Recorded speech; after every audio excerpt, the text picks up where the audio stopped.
Pirma pažintis. Visų pirma, reikia dar prisiminkime Lean instrumentai. Pradėkime nuo vertės srauto žemėlapis. Kaip taikomas vertės A3 problemos sprendimo forma yra labai nuoseklus ir logiškas dokumentas. Jisai pasako, kaip konkrečiai Lean sistemoje ieškoma sprendimo. Jeigu mes pabandytume įvardinti, kuo turi pasižymėti problemos sprendimą aprašantis dokumentas. Tikriausiai mes norėtume, kad visa informacija būtų vienoje vietoje, būtų glaustai išdėstyta ir lengvai suprantama, kad teiginiai būtų. A3 forma yra A3 formato lapas, kuriame mes turime labai mažai vietos aprašyti problemos priežastis, sprendinį ir pasiekmes, rezultatus. Todėl pati forma verčia dokumentą ruošiantį asmenį maksimaliai, beveik idealiai perprasti nagrinėjamą situaciją ir į patį dokumentą įdėti tik tai tą informaciją, kuri yra pati reikšmingiausia ir tuos duomenis, kurie yra patys svarbiausiai, kurie konkrečiai parodo veiksmų logiškumą. Pačioje formoje visų pirma nurodoma, kokia yra problema, pagrindžiamas, dėl ko ji atsiranda, kokiamis aplinkybėmis ir numatomi tikslai ir uždaviniai, kokią mes būseną norėtume pasiekti, kaip mes norėtume pakeisti savo procesą, koks jis turėtų atrodyti ateityje. Tokiu būdu iš dabarties situacijos ir iš ateities būsenos mes galime rasti. Kaizen tai tobulėja. Kaizen struktūra.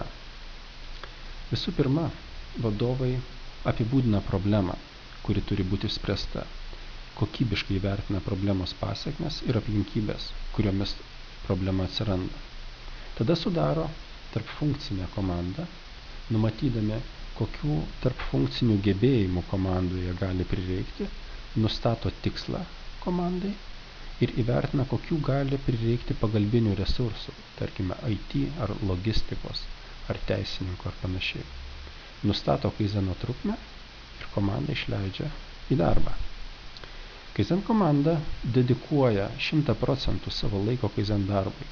Tuo metu, o tai tipiškai yra 3-5 dienos, kitų užduočių kaizen komandos nariai neturi. Jie išanalizuoja situaciją, remiasi A3 problemos sprendimo eiliškumu ir logika, eina Gemba, renka faktus, vadovaujasi vertės kūrimo principu, ieško visų 7 švaistymo šaltinių, remiasi Lean arsenalo įrankiais ir priima sprendimus, atlieka darbą. Vizualizuotas valdymas. Standartizuotas darbas. Japoniškai žodžiai. Kai kurie džidokai ir pokajokai. Kokybės kontrolės sistema Lean visų pirma paremta savikontrolę. Operatoriai vadovaujasi 3 paprastom taisyklėm. Nepriimu broko, tikrinu priimamą produktą procese, naudoju pokajokę priemonės. Antra, nedarau broko pats, naudoju standartizuotą darbą. Trečia taisyklė, neperdodu broko į sekančią operaciją, kontroliuoju savo atlikto darbo kokybę ir taip pat naudoju pokajokę priemonės. Operatoriams reagavimą palengvina paruoštas standartizuotas kokybės įvertinamas, kada nurodomas klaidų pobūdis tikėtinas ir numatyti reagavimo būdai.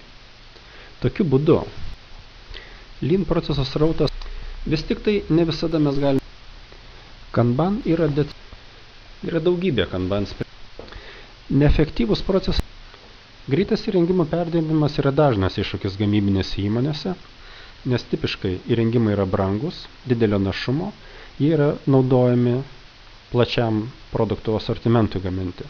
Kiekvieną kartą perinant nuo vieno produkto gamybos prie kito, mes įrengimą stabdome ir derinimo metu mes nepanaudojame įrengimo potencialo.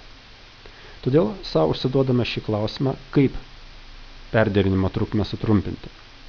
Jeigu užsiduotume savo klausimą, kiek laiko mums prireiks įsipilti stiklinę vandens, papildyti automobilio baką ir pakeisti visus ratus, mes tipiškai galvotume, gal tai užtruktų ir pusvalandį, gal ir daugiau. Tačiau taip pat gerai žinome, kad formulės komanda tam sugaišta gal tik tai 8, o gal tik tai 10 sekundžių ir todėl visiškai teisėtai sau galime užsiduoti klausimą. Greitam įrengimo perdėlimui, greito įrengimo totalinė produktyvumo priežiūra yra trumpinys angliškų žodžių Total Productive Maintenance arba TPM.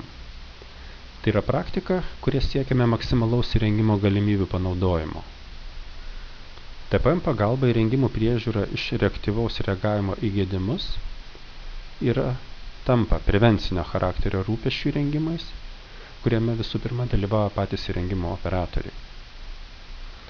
TPM susideda iš 4 elementų, tai yra autonomiška priežiūra, kada operatoriai patys prižiūri savo įrengimus, planinė priežiūra, dalyvaujant serviso specialistams, operatorių mokymas, jiems suteikiant galimybę atlikti sudėtingesnius aptarnavimo darbus ir prevencinė priežiūra atliekama operatorių ir serviso darbuotojų.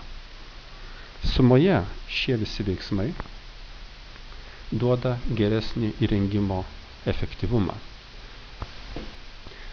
Pakankamai dažnai vienas iš apro, na ir pabaigoje